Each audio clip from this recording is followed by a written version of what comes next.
दोस्तों आज हम बात करने वाले हैं एचएसवी यानी कि हर्पस सिंप्लेक्स वायरस के बारे में। देखो होता क्या है कि एचएसवी से एचआईवी हो सकता है, होने का खतरा बढ़ जाता है। हर्पस सिंप्लेक्स वायरस सुनने में बहुत सिंपल सा आपको दिखता है क्योंकि इसके बीच में सिंप्लेक्स आता है ये, लेकिन ये इतना सिंपल नहीं है। मैं आपको बता देता हूं, हर्पस सिंप्लेक्स वायरस से एचआईवी हो सकता है। मैं बताऊं आपको कैसे हो सकता है। सबसे पहले मैं थोड़ी आपको डिटेल बताना चाहूंगा कि दुनिया के अंदर जो जनसंख्या अराउंड 8.2 मिलियन के आसपास है। इसका मतलब क्या है, 820 करोड़ के आसपास है, राइट। और उसमें से 3.7 बिलियन यानी कि 370 करोड़ के आसपास हर्पस सिंप्लेक्स वायरस से इन्फेक्टेड हैं लोग। तो आप इसी चीज से अंदाजा लगा सकते हैं कि हर्पस सिंप्लेक्स वायरस से कितनी तादाद में लोग इन्फेक्टेड हैं। तो देखो अब बड़ा सवाल यह आता है कि हर्पस सिंप्लेक्स वायरस से कौन कौन सी बीमारियां आपके अंदर आ सकती हैं और ये फैलता कैसे है। मैं आपको क्लियर करना चाहता हूं कि जो हर्पस सिंप्लेक्स वायरस है वो दो प्रकार की होती है, मेनली दो प्रकार की, ठीक है। HSV1 यानी कि हर्पस सिंप्लेक्स 1, ठीक है। HSV2 यानी कि हर्पस सिंप्लेक्स वायरस 2। अब इस दोनों में फर्क क्या है? देखो फर्क ये है, HSV1 वो होता है माउथ यानी कि सलाइवा के थ्रू, थूक जिसको बोलते हैं, ठीक है, उसके थ्रू ये फैलता है। अच्छा, जैसे कोई किसिंग करता है, डीप किसिंग करता है तो उससे ये फैलता है। अब HSV2 जो होता है वो जेनेटिकल यानी कि सेक्सुअल ट्रांसमिटेड डिजीज यानी कि उससे फैलता है। बिल्कुल ये चीज क्लियर हो गई होगी कि जो HS1 होता है वो सलाइवा से यानी कि किस करने से फैलता है, और जो HSV2 है वो कैसे फैलता है, सेक्सुअली इंटरकोर्स करने से फैलता है। ठीक है, क्लियर। अब बात आती है कि दोनों में सबसे ज्यादा डेंजरस कौन सा है। देखो सिचुएशन के ऊपर डिपेंड करता है।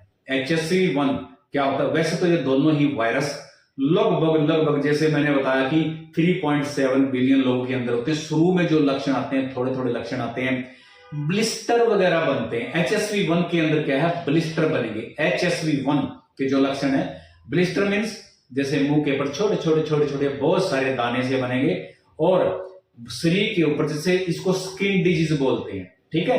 हर्पस जो हर्पस होता है वो एक स्किन डिजीज को इंडिकेट करता है, राइट। तो इसमें क्या, हमारी बॉडी के अंदर, बॉडी के ऊपर पानी भरे हुए, जैसे तरल पदार्थ भरे हुए फफोले यानी कि फुंसियां सी बन जाती है, ठीक है, राइट। मुंह में छाले पड़ जाते हैं। और हर्पस जो 2 है उसमें जो हमारे जननांग होते हैं ना, जो जननांग का एरिया होता है, प्राइवेट पार्ट का जो इर्द गिर्द का एरिया होता है, वहां पे छोटे छोटे दाने, सफेद छोटे छोटे लाल दाने से हो जाते हैं। तो देखो मैं आपको एक चीज और बताना चाहूंगा, इसके अंदर हर्पस सिंप्लेक्स वायरस 1 के मुकाबले हर्पस सिंप्लेक्स जो वायरस 2 होता है वो ज्यादा खतरनाक होता है, ठीक है। अब ये खतरनाक क्यों होता है?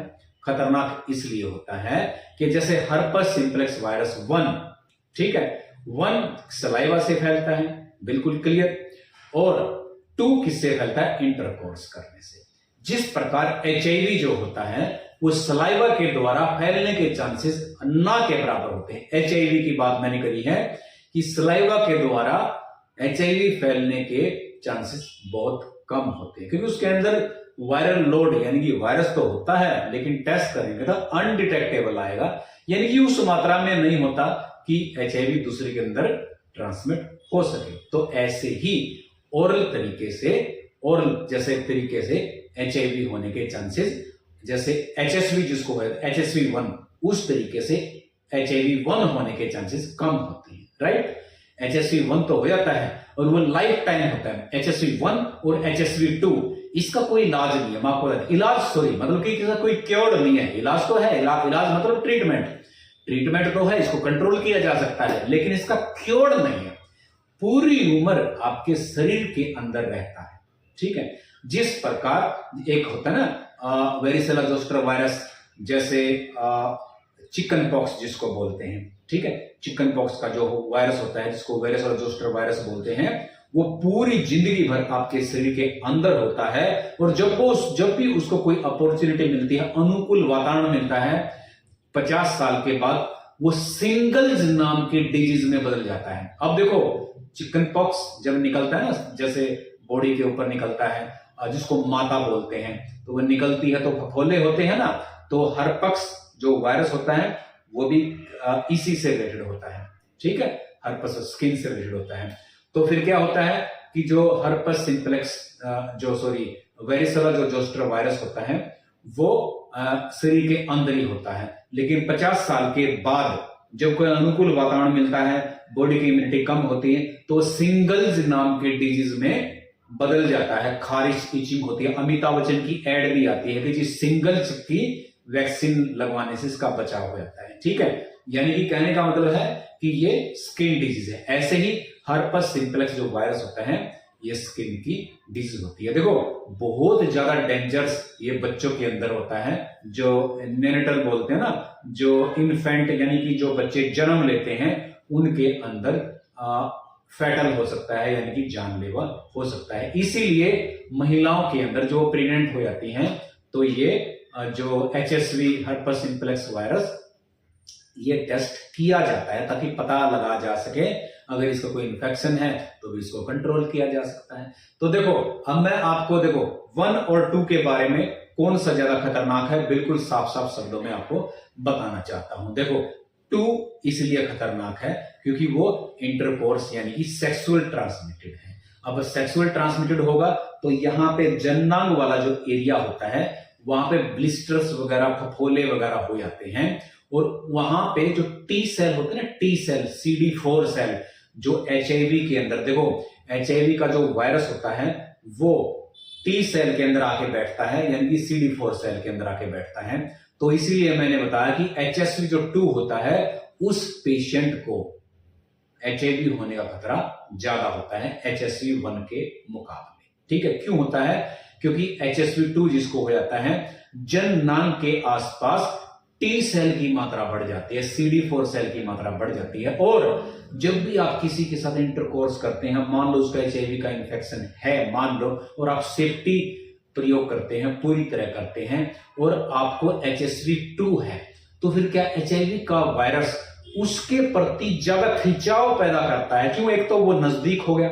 ठीक है, आप जैसे रिलेशन बनाते हैं, उसके अंदर HIV है, तो आप जैसे आपका इंटरकोर्स होता है तो वो जल्दी इन्फेक्ट होने के चांसेस होते हैं। समझ गए ना? क्योंकि CD सेल की मात्रा यहाँ पे ज्यादा होती है और उसको एक टारगेट सेल मिल जाता है जहां पे उसने बॉडी के अंदर घुसना होता है, वहां पे उसको प्राइवेट पार्ट में वो जगह मिल जाती है और तुरंत वहां पे घुस के बॉडी में चला जाता है HIV। इसलिए HSV 2 जिसको होता है, यानी कि हर्पस सिंप्लेक्स वायरस जिसको होता है, उसके अंदर HIV होने के चांसेस बहुत ज्यादा बढ़ जाते हैं। अब आता है इलाज यानी कि ट्रीटमेंट के ऊपर। देखो, इसकी एंटीवायरल जो दवाइयां होती हैं वो आती हैं, वो आप इसको ले सकते हो। जो आपके अंदर सिम्टम्स हैं उसको आप मैनेज कर सकते हो। देखो, ये दोनों ही की बात करूं, ज्यादा फैटल नहीं होते, यानी ज्यादा खतरनाक नहीं होते। शरीर के अंदर ये लाइफ टाइम तक रह सकते हैं। बहुत रेयर चांसेस हैं किसी में ज्यादा फैटेलिटी होती है, अदरवाइज ये ज्यादा 1 और 2 दोनों ही ज्यादा फैटल नहीं होते। लेकिन 2 में खतरा मैंने आपको बताया, HIV का खतरा बढ़ जाता है, और HSV 1 में इतना खतरा नहीं बढ़ जाता। हाँ, HSV 1 की एक बात और बताना चाहूंगा, ये जो हमारी रीढ़ की हड्डी होती है ना, यहाँ पे जाके ये जो न्यूरॉन्स होते हैं, नर्व होते हैं, वहां पे जाके ये स्टे करता है वहां पे जाके। तो अब उससे क्या है कि हमारा जो सेंसरी नर्व होते हैं, यानी कि आप ये भी मान के चलो कि हमारा जो दिमाग है और जो रीढ़ की हड्डी है, वहीं से जो न्यूरॉन्स होते हैं, यानी कि हमारा कम्युनिकेशन है, इसका आदान प्रदान होता है। तो ये दिमाग के अंदर भी असर डाल सकता है HSV 1। अगर इसको अच्छी तरह ट्रीट ना किया जाए, इलाज इसका ना किया जाए, तो दिमाग में सोजिश भी आ सकती है। ऐसे कॉम्प्लिकेशन इसके अंदर आ सकते हैं। देखो, खान पान इसके अंदर आप कुछ भी खा सकते हैं, अंडे खा सकते हैं आप, इसके अलावा प्रोटीन खा सकते हैं, दालें खा सकते हैं, दूध पी सकते हैं। ठीक है, लेकिन फैट वाली चीजें मैं बोलूंगा अवॉइड करनी आपने। डायरेक्ट जो घी होता है ना, वसा वाली चीजें, डायरेक्ट घी वाली चीज आपने अवॉइड करनी है। दूध भी पीना है तो थोड़ा हल्के वाला पी लो आप, थोड़ा आजकल मार्केट में आते हैं ना हल्के वाला, जैसे पैकेट आते हैं, तो कम क्रीम वाला दूध आप पी सकते हैं। तो यहां पे मैं एक बात और जोड़ना चाहूंगा, जैसे एचएसवी के जो लक्षण हैं, कई बार तो क्या होता है कि सालों तक वो लक्षण दिखाई नहीं देते, लेकिन कुछ लोगों में लक्षण कैसे आते हैं, मान लो कि पेशाब है, पेशाब करते हुए दर्द होना, जलन होना, और इसके अलावा बुखार आ सकता है, सिर दर्द हो सकता है। ये तो दूसरी बीमारी के अंदर भी ऐसा हो सकता है। जैसे कि मैंने बताया बॉडी के ऊपर जैसे ब्लिस्टर वगैरह, फफोले वगैरह जिसको बोलते हैं, जिसमें तरल पदार्थ भरा होता है, तो वो हो सकते हैं। HSV1 में जैसे मैंने बताया मुंह के ऊपर छाले पड़ सकते हैं। ब्लिस्टर का मतलब होता है छोटे छोटे दाने, जैसे छोटे छोटे दाने होते हैं, उसके अंदर पानी भरा होता है, ऐसा हो सकता है। HSV2 में जैसे मैंने बताया कि जन्नांग वाले एरिए में घाव, छोटे छोटे दाने हो सकते हैं। तो ये इसके लक्षण है। बुखार भी जैसे मैंने बताया, बुखार भी आ सकता है। लिंग और योनि में स्राव, जैसे बोलते हैं कि फ्लूइड निकलना, ठीक है, पानी का बहाव जिसको बोलते हैं, वो हो सकता है। जैसे कि जन्नांग होते हैं, जन्नांग जैसे आप पोटी के लिए जाते हैं तो जैसे नीचे गुदा होती है, वहां पे गांठ वगैरह हो सकती है। ये कुछ कुछ लक्षण हैं जो HSV में आ सकते हैं। तो दोस्तों, अगर आपको ये वीडियो अच्छी लगी तो इस वीडियो को लाइक करो, शेयर करो, सब्सक्राइब करो। तो फिर मिलेंगे आपसे किसी अच्छी सी वीडियो में, तब तक के लिए धन्यवाद।